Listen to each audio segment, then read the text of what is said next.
Hi friends, welcome to movie Raja. Family సినిమాల hero victory Venkatesh నటిస్తున్న తాజా చిత్రం బాపు బంగారం. చిన్న సినిమాలను తీసి బ్లాక్ బస్టర్ హిట్లుగా మలిచిన డైరెక్టర్ మారుతి దర్శకత్వంలో తెరకెక్కుతున్న ఈ సినిమా షూటింగ్ శరవేగంగా జరుపుకుంటుంది. ఈ సినిమాకు సంబంధించిన ఫస్ట్ లుక్ పోస్టర్స్ కు మంచి రెస్పాన్స్ రావడంతో ఈ సినిమాపై అంచనాలు భారీగా నెలకొన్నాయి.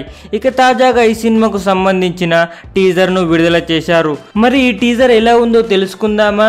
విక్టరీ వెంకటేష్ చాలా గ్యాప్ తర్వాత సోలో హీరోగా నటించిన సినిమా కావడంతో ఈ సినిమాపై వెంకీ భారీ ఆశలు పెట్టుకున్నాడు. ఇక డైరెక్టర్ మారుతి తన మార్క్ కామెడీని ఎక్కడా వదలకుండా టీజర్లో కామెడీతో నవ్వులు పూయించాడు.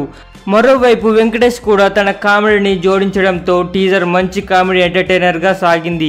ఇక హీరోయిన్ నయనతార ఈ సినిమాలో స్లిమ్ అండ్ సెక్సీగా కనిపించింది. అయ్యో అయ్యో అయ్యయ్యో అనే మేనరిజం గతంలో వచ్చిన బొబ్బిలి రాజా సినిమాలోనిది. ఇక ఈ సినిమాకు గ్రీబన్ అందించిన మ్యూజిక్ మరో ఎత్తు. మొత్తంగా చూస్తే దర్శకుడు మారుతి మరోసారి పక్కా హిట్ అనుకునేలా ఉన్నాడు. మరిన్ని మూవీ న్యూస్ కోసం రెమిస్ కింగ్ ఛానల్ని సబ్స్క్రైబ్ చేయండి. Thanks for watching. బాయ్.